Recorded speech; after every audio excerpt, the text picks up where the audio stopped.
Hello, good afternoon, and welcome to the Midday News on 3FM 92.7. My name is Beatrice Adu. The news is also live on Kasmi 107.1 FM and across the world at 3news.com. Coming up in the next 30 minutes.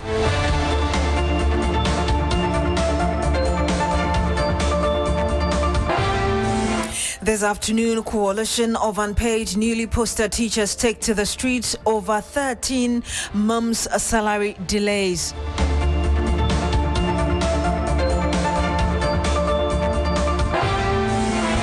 Also coming up, torrential rains cut off Salaga-Ekumpide road, leaving thousands of residents and motorists stranded alive in the Savannah region.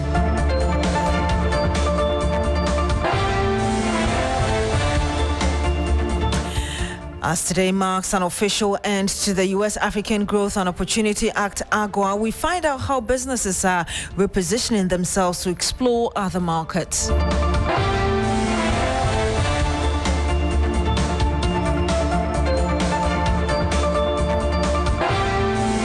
And much later on the program, Interior Minister Mubarak Mohamed Muntaka pushes for changes to the law that will ensure public officials who misappropriate public funds are directly held accountable by the Public Account Committee.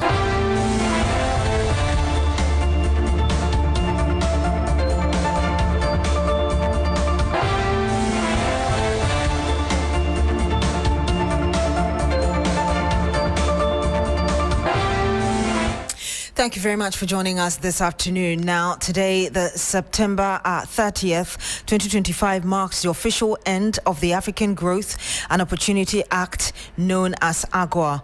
The policy initiated by the Bush administration some 25 years ago provided Ghanaian and African businesses the opportunity to export goods like textiles, apparel, and certain agricultural products to the U.S.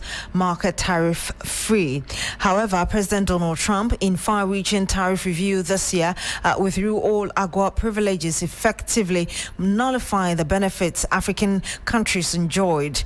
This means beginning today, Ghanaian products entering the U.S. face tariffs of up to 15%. Let's speak to Edward Kariwa. He's the director in charge of policy and advocacy at the Legal and Entrepreneurship Support Hub.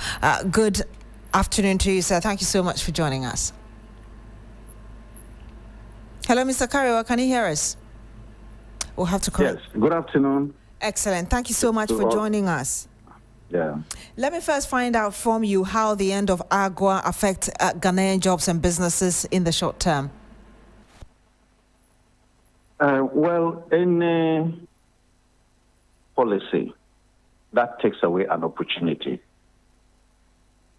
from Ghanaians, businesses, or producers, certainly it's not something that we wish it should happen. But when an opportunity is taken away from you, it also allows you to look for other opportunities. And it also reminds you that no opportunity will be there forever. So it is a mixed feeling. We wish we could continue to have the AGWA opportunity. But that is the decision of the United States government, and we have to abide by it and look for other opportunities somewhere. And other opportunities, by now, I guess that your members would have an idea which areas they should be looking at. Do you know? Well, within the African continent, there's so much opportunity that we are not exploring. Just look at tomato. Ghana and Burkina Faso have the same or similar climatic conditions. But Burkina Faso has been feeding Ghana with fresh tomatoes for a long time now. So we can also even produce and feed the rest of Africa. The only challenge for us is about our infrastructure. Ghana could reach any part of the African continent by way of its produce, but then the infrastructure must be laid down. It is very difficult to export within Africa because the infrastructure is very poor. If you take the road network from Ghana to Burkina Faso, is not something that we should be proud of. We don't have a functioning railway system that links African countries together. So it makes businesses within Africa very, very expensive. Otherwise, the African continent opportunity is far even bigger than what we benefit on the AGUA with the United States. Nonetheless, there are those who are still thinking that perhaps Ghana could push for a new bilateral trade deal with the U.S. What do you think about that? Well, I will not take it away from them, because every country must pursue its interest. And that is why we have international relations. That's why we have ambassadors and high commissioners in all countries. Their duty is to look for businesses that or further Ghana's interest. So if Ghana can go into a certain form of bilateral arrangement with the United States, which will benefit Ghana, of course, that is a way to go. You talked about the challenges even within the African context. How do we harness, for instance, after that we've been talking about all this while to ensure that we are really maximizing the benefits of it? First and foremost, we have come with the policy decision, the political decision to have a free trade area within the African continent. That is political. We now have to move beyond that to put in place the infrastructure that will allow us to realize that political dream that Africans have. And that's why if you look at the ECOWAS roads, which runs from Nigeria all the way to Benin, Togo, to Ghana, to Cote d'Ivoire, this type of regional or country infrastructure is necessary. We should be thinking about a railway network that links the entire West African region and then the rest of Africa. So this is how we can promote trade. Well, trade is an economic, activity, and the economic activity must be based on infrastructure, and that basic infrastructure must be built. So there are no shortcuts to that. Once you have a political decision to have the African Free Trade Area, then you must invest in the infrastructure to allow the businesses and the people of the continent to move freely and also to exchange their goods and services freely with little or no hindrances in terms of infrastructure and so on. Thank you so much, Mr. Karawe, for speaking to us. Thank you, too. And you heard Edward Karawe. He's the Director in charge of Policy and Advocacy at the Legal and Entrepreneurship Support Hub. Now, the coalition of unpaid, newly posted teachers made up of university and college of education graduates has hit the streets of Accra to demand their salaries, which they say have been in arrears for over a year. The group laments that some of its members have gone without pay for as long as 13 months, despite being duly posted and actively teaching in classrooms across the country. The protesting teachers will be marching to the Jubilee House and finally make their way to the Education and Finance Ministries to lay their grievances to the authorities in charge. Noura Mohammed is my colleague who is with the protesters. She joins us live on the phone. Noura, if you can tell us exactly the key demands of these protesting teachers. Right, Beatrice. So they are currently making their way to the Education Ministry, and their main concerns include their salaries not being paid for over 13 months. And during this period, they've had to go to school, teach the students. Some of them have complained of teaching up to 3 classes per day, and they haven't received a dime, not even a CD from the government in terms of their salary payments. And so they are protesting and demanding that the government does something about it immediately. Otherwise, they will not be stepping down or backing down on their protest. Have they already reached the Jubilee House? Yes, so they convened earlier at Obra Sports in Circle, and they marched to the Jubilee House. And upon reaching, they presented a petition to Ms. Beatrice Adu, who came on behalf of the presidency, and she assured them of urgent action latest by November, but then they'll start doing something about it from October. And from Jubilee House, they're currently marching to the Education Ministry to petition the minister as well to get them their salaries immediately. Have they told reporters what they intend to do? Their demands are not met immediately as they're asking for. Yes. So some of them, funnily enough, came with masks, toothbrushes, and kiwogari, and so many other things, claiming that they will be sleeping over at some of the ministries and in front of opposite the Jubilee House if the government doesn't make a commitment. And so they will not be moving anywhere. They will be sleeping right at those ministries and at the Jubilee House until the government says, okay, now we're going to pay your salaries from all those 13 months ago and the subsequent coming months. Interesting. Thank you very much, Noura Mohammed. She's a reporter with teachers who are protesting over unpaid salary arrears. Some 11 minutes past the hour of 12. When we come back, we'll bring you some more. Don't go away. Hello, Ghana. It's a new year and Bills Microcredit is here to support your dreams. If you're not working but want to start a business, don't let money stop you. With just your Ghana card, you can get a loan to turn your ideas into reality. Already running a business? Need more capital? Or are you a salary worker looking for extra funds? Bills offers fast and easy loans with no collateral, no deposit, and no SUSI savings required. Wherever you are, whatever you need, Bills makes it happen. Call Bills Microcredit today. Call 0596 920 833 or 0302 200 390 and get started. Bills is licensed and regulated by the Bank of Ghana. Bills, financing your needs. Terms and conditions apply.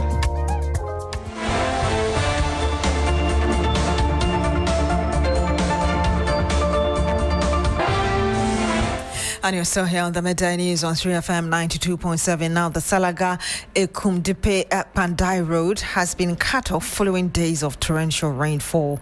The development has left hundreds of residents of the area stranded and put emergency services such as medical referrals at risk. The only alternative route to access Salaga from Pandai and vice versa is to pass through Chamba in the Nanumba North District. Flooding occasioned by torrential rains has been an annual predicament affecting socio-economic activities in the area, and very shortly we'll be speaking to our correspondent who is following up on this for us to tell us exactly the real impact on the ground. Let's speak to Christopher Marco, who is my colleague following this up. Chris, first of all, if you can tell us how the situation is currently and how motorists are even managing it. Yes, so Beatrice, the situation hasn't changed because the water levels keep increasing.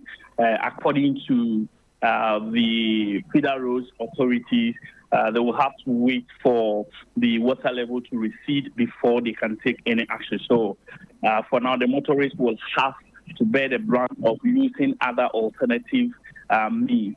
The community where this incident happened, the community members have also brought a canoe to be able to transport the people across. So right now what is happening is that if you are from the Pandai side, when you get to where the incident happened, you will have to park so that the passengers will cross to the other side. There is also a vehicle from the Salaga side waiting to pick. But if you are carrying yam and other things, it will be very difficult for you to be able to cross. So you have to use other alternative routes. Indeed, it's a very busy road, and we're showing you visuals of this if you're watching us on Facebook or you're yet to connect to your Facebook page. Very busy road, carrying food and all of that. What are authorities saying as regards providing the immediate solution or alternatives that you talk about? Yes, so Federal Roads has gone to check the place. They are saying that they will have to wait till the water levels recede, then they will find immediate solutions. So if it is taking 1 month, 2 months for the water levels to go down, it means that they will have to wait until the water levels go down. So for now, no action is being taken. The commuters will have to continue to bear the brunt of either using other alternative means or risking their lives crossing from that end. This is not the first time you're experiencing this. How is the general road situation looking like this year? Yeah, so usually around this time, the situation is very bad because most of the roads are porous. This time, it is very difficult for farmers, especially to transport their farm produce to the market centers. This is the time that they move the yam and other things to Kumasi, Accra, and other parts of the southern Ghana to sell. And so this is a very major cause of concern to people around this enclave in the northern parts of the country, because transporting their food items to the market is a very, very big challenge. Thank you very much, Christopher Mwako. He's our Northern Region correspondent. Now, Interior Minister Mubarak Mohammed Muntaka is pushing for changes to the law that will ensure that public officials cited for financial misappropriation are directly held accountable before the Public Accounts Committee. Appearing before the committee, the minister argued that the latest revelations of unpaid license renewal fees by gaming operators did not happen under the current management of the Gaming Commission, rather under the previous leadership. He insisted that it was unfair for new managers to be grilled over legacies they had no hand in creating. I agree with you that governance is continuous. But, I mean, you and I have been in this house for long. I think we may have to amend our laws to hold the specific persons who are there to come and answer. Why am I saying this? This is an infraction 2020-2024. Someone was sitting there and acted irresponsibly. Minister, sorry, you Chair, could have brought them. Let me finish. It's given, it's there. So you could have asked them to come. No, the person is no longer in office. Yes, but you could have asked them to come. Because it's if you had written to them and you shown us proof that you have written to them, yes. Unless we unless we are going to be arresting people and dragging them here. Because I can tell you that in this case, when some of them came, I asked that, can you call, I know the next one, for example, that has to do with somebody who went on scholarship or something. I know it will come. And we are asking that, can you get the CEO to answer? I mean, some of the tricky answer is, look, you inherited the place, both the assets and the liability, deal with the liability. He came to office in February, and with 3 months, he was able to retrieve that money. Someone was there, he was giving the management notice showing this infraction. He sat throughout that period. He never retrieved a dime. Yet now 5 of the companies are what do you call it, have gone defunct. And the amount of money in their name, madam, it is better we tell the committee the truth. Those companies, that amount of money in their name cannot be retrieved. Cannot be retrieved. You had the Interior Minister Mubarak Mohammed Muntaka. Noble Crosby-Annan is my colleague following proceedings at the Public Accounts Committee sitting. He joins us live on the line. Noble, if you can tell us more about this call by the Minister to review our laws so that individuals could be held directly accountable for their misappropriations. Well, Vicky, so this came about when the committee was interrogating an infraction that had to do with money given to one man known as Tay Mensah for advancement in education. However, it is expected of him that after he goes and then works for a while to, serve the Gaming Commission. But when this man left school, he resigned immediately. And then he resigned the day after a new head was brought into the organization. And then efforts to get the money had been difficult.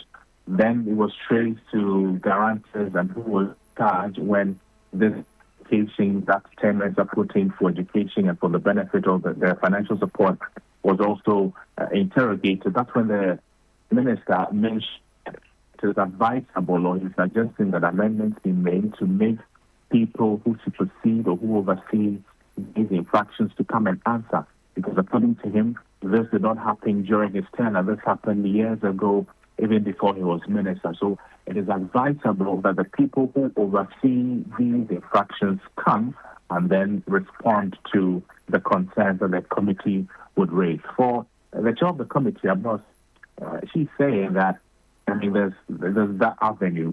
It is available. It is possible for you to bring the people you think are responsible to come and answer. But the minister thinks some more should be done so that innocent people do not provide answers to things they did not cause. And beyond this, there was also the talk about reviewing the feeding fee for the prisons. Can you tell us more about that? Well, there's some good news. You know that for a while, I think since 2010, the prison fees have stayed at 180 pesos. But efforts to increase it has been facing a lot of bottlenecks. Eventually, it's been increased to 5 cities under the administration of John Dramani Mahama. However, they are waiting for the disbursement of some 10 million cedis to the Interior Ministry of the Prison Service so that it can, in essence, come into fruition. It has been added to the budget, budgetary allocations have been made, but the release has not come yet. So when the release comes, hopefully by the beginning of October, I'm talking about the last quarter, which is tomorrow, then the prison inmates will now have the bit of enjoying meals worth 5 cedis every day. I should tell you that it was 180 pesos for a very long time, and that has raised a lot of concerns about the nutritional quality of the meal. In fact, for the director of prison service is telling us a lot of the riots that come out from the prison is because of a lot of them are associated to the meals, to the lack of proper meals they eat. So hopefully this will solve a lot of problems, and they're excited about it. They're hoping that the release comes as early as possible.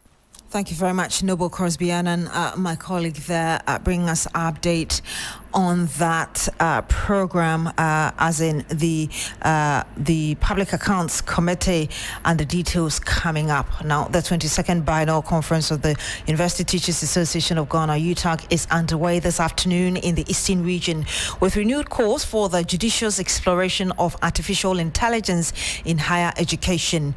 The conference is also focusing on sustainable funding schemes for tertiary institutions across the country.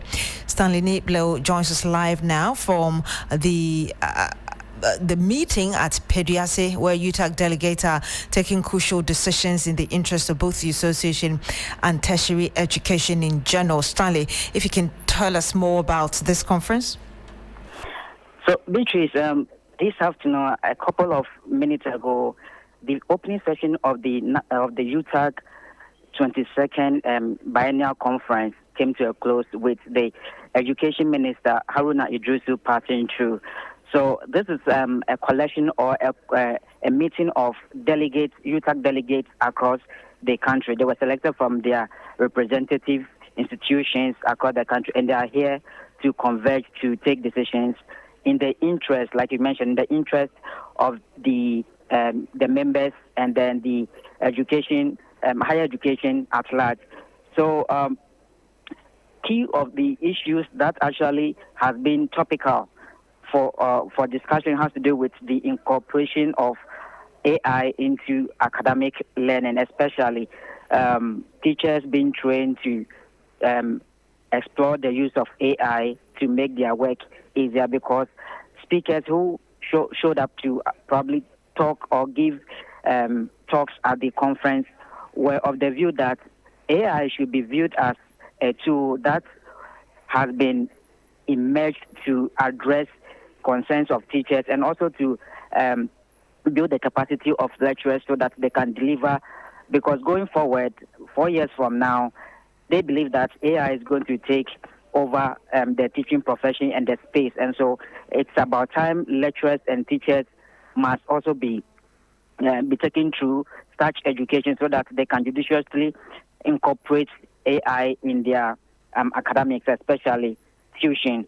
And then the Minister for Education, Haruna Idrisu, who left the auditorium some few minutes ago after engaging the conference, made mention that the government has been trying its best not to interfere in the affairs of the administration of tertiary institutions. And he believes that they are doing that. The government, since it took over on January 7, has made sure that it works with stakeholders in the education sector so that they can deliver the best to Ghanaians.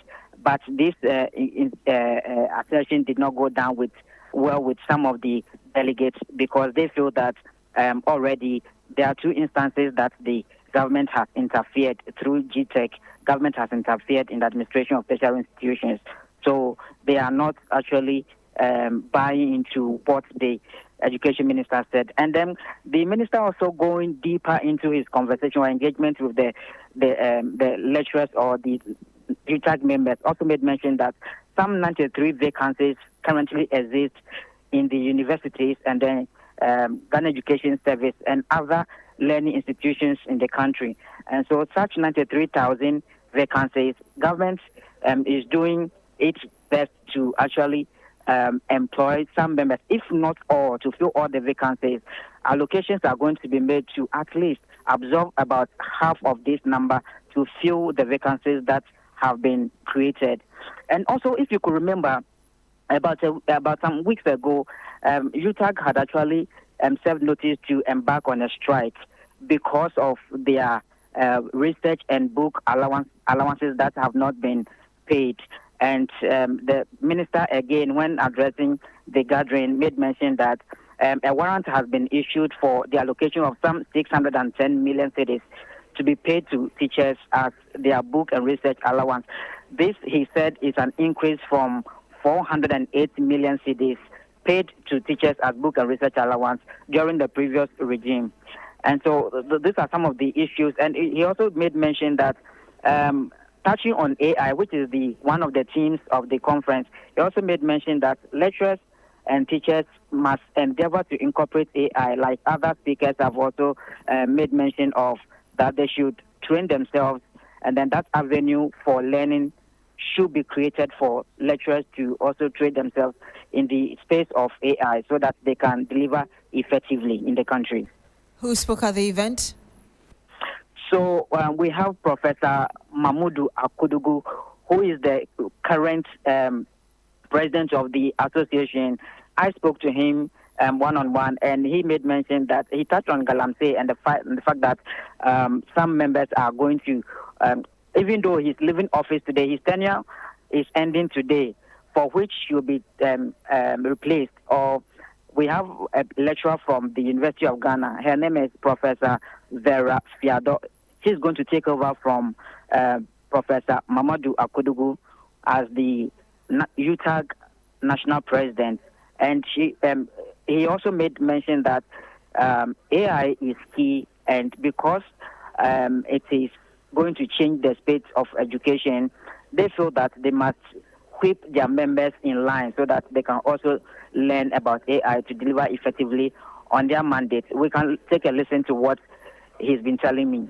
Analysis of current adoption patterns indicates the urgency this challenge. Approximately 40% of African institutions have already begun experimenting with generative AI or deploying significant solutions already. Ghana's clear policy goal to become the AI hub for Africa translates this global imperative into a national pressure point to our universities. This high-level ambition creates immense demand on academic infrastructure and budgetary capabilities, requiring radical and accelerated capital investment in specialized resources such as high-performance computing, HPC, and advanced data labs, and comprehensive faculty upscaling to, of course, support the demand that is coming. The goal of becoming a continental hub requires budgetary prioritization for UTAG institutions, ensuring the gap between national rhetoric and institutional capacity does not become structurally insurmountable.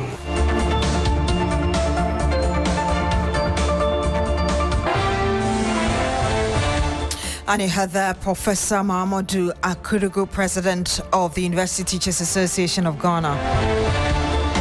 Earlier, you heard our reporter Stanley Niblo, who is at Peduase, together with the UTAG members currently having their biennial meeting. My name is Beatrice Adu. Thank you very much for joining us on the Midday News today on 3FM 92.7. Log on to TrueNews.com for more news. Have a good afternoon.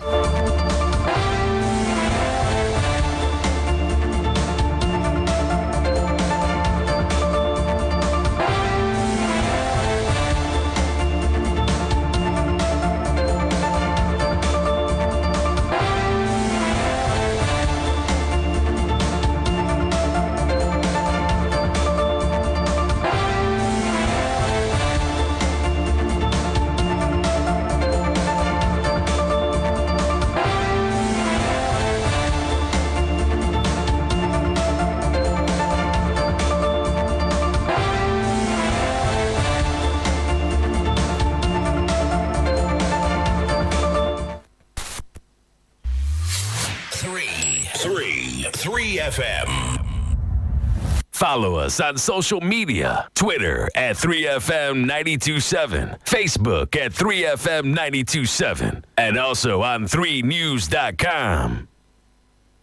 Greetings in the name of His Majesty Emperor Haile Selassie Rastafari. It has always 3 FM.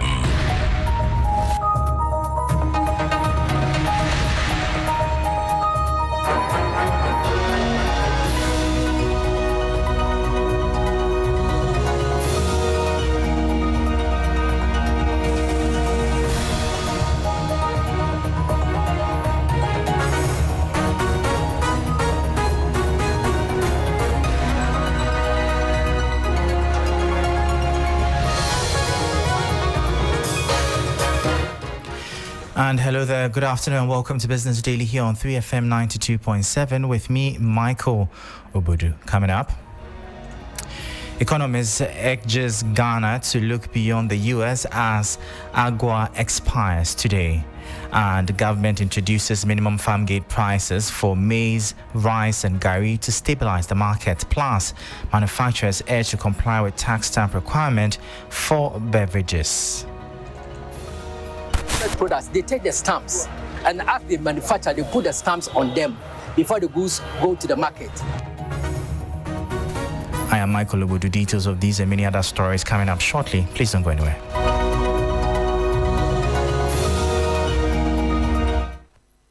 Thank you so much for your time. We'll head straight into our top story. And as the African Growth and Opportunity Act, AGUA, officially expires today, leading financial economist Dr. Beatrice Adu has called on the government and local exporters to aggressively pursue alternative global market destinations outside of the United States. AGUA, the cornerstone U.S.-Africa Trade Pact since 2000, granted eligible sub-Saharan African countries, including Ghana, duty-free access to the U.S.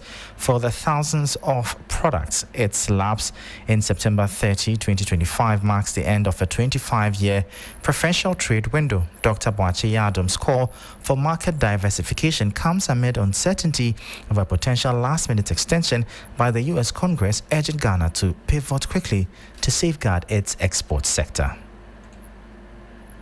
We'll bring you that soundbite shortly, but away from that, the Ministry of Food and Agriculture has officially introduced minimum guaranteed farm gate prices for 3 key staple crops, namely maize, rice, and garri. This gives farmers a secured market option and taking a significant step towards bolstering national food security.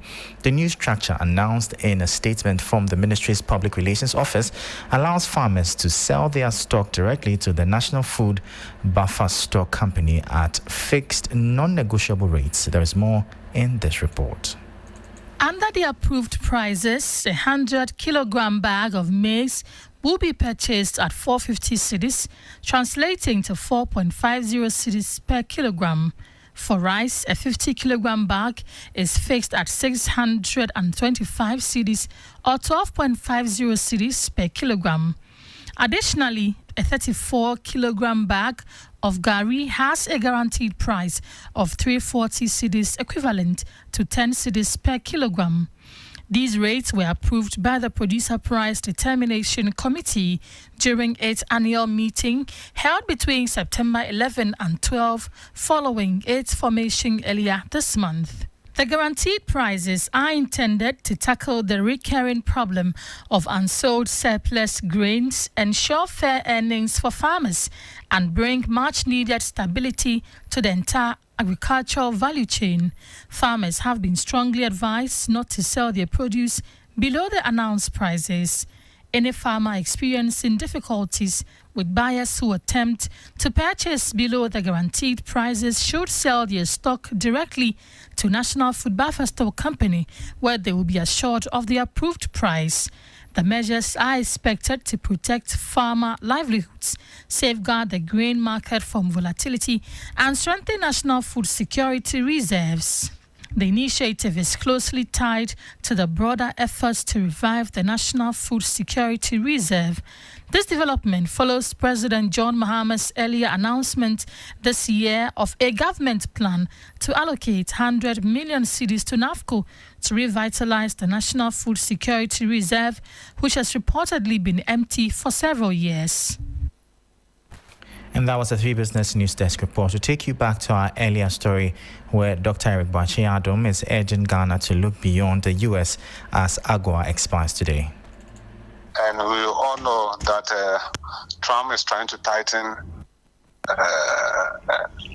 goods coming from other countries with the view of trying to increase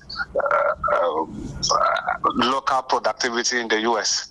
So it means that Ghana needs to find alternative market. And if we look at the first 2 countries that we export much, we export more China into the European market, the Asian market, the UAE. So I think that we should find alternative market to strengthen our export there rather than overly concentrating on USA. It comes with opportunities and challenges. The opportunities is the fact that we need to look at other markets, and highly concentrating one market like the US market will always put us at the wrong side if a government comes and tries to change existing programs. You heard the financial economist Dr. Eric Beatrice Adu speaking. Now, the Ghana Revenue Authority is intensifying its efforts to combat tax evasion and boost revenue collection with a specific focus on the beverage industry. The authority has issued a strong reminder urging all manufacturers to ensure tax stamps are affixed to their products before they are placed on the market. This directive is part of the GRA's ongoing strategy to enforce tax compliance across the country. Kwabna Apau Awu Anto, head of the GRA's excise unit, emphasized the necessity of this compliance. For locally manufactured products, they take the stamps, and as they manufacture, they put the stamps on them before the goods go to the market. For imported products, there are 3 methods. There are 3 processes that you can follow. First, you can get the stamps and even send the stamps outside to the foreign manufacturer, for the foreign manufacturer to put the stamps on the products before they come to Ghana. Secondly, for compliant taxpayers, you can get the stamps from us. We go and then inspect a warehouse where you claim you will be affixing the stamps to the products, and the warehouse will be approved, and then we give the stamps to you to put them on the products before they get to the market. That was the head of the Ghana Revenue Authority's excise unit, Kwabna Apau Awu Anto. Now, non-interest banking is not a competitive threat to the established financial sector, but a necessary complement designed to enhance financial inclusion across the country, according to Director General of the Islamic Finance Research Institute of Ghana, Dr. Ali Shaibu. Dr. Shaibu, who leads the non-profit organization focused on promoting ethical financial systems, highlighted that the primary goal of non-interest banking is to work alongside the conventional banking system. The non-interest banking system accommodates the system that we have. So that's why we call it an alternative system. So it's coming to complement it. So within the conventional system, we can have a window of non-interest banking, as well as setting up a fully fledged non-interest bank that is putting together a new bank that will carry out only non-interest banking activity. So it accommodates the two, both the window and as well as fully fledged. So the existing banks can just create a window within their system to accommodate it. So other countries have done it. It doesn't mean that the introduction of non-interest bank should come and collapse. Of course, it cannot collapse looking at the conventional bank and how long it has been in the system and how it's already working. So the non-interest banking is only coming to complement. So that's why we call it alternative means of financing in the country.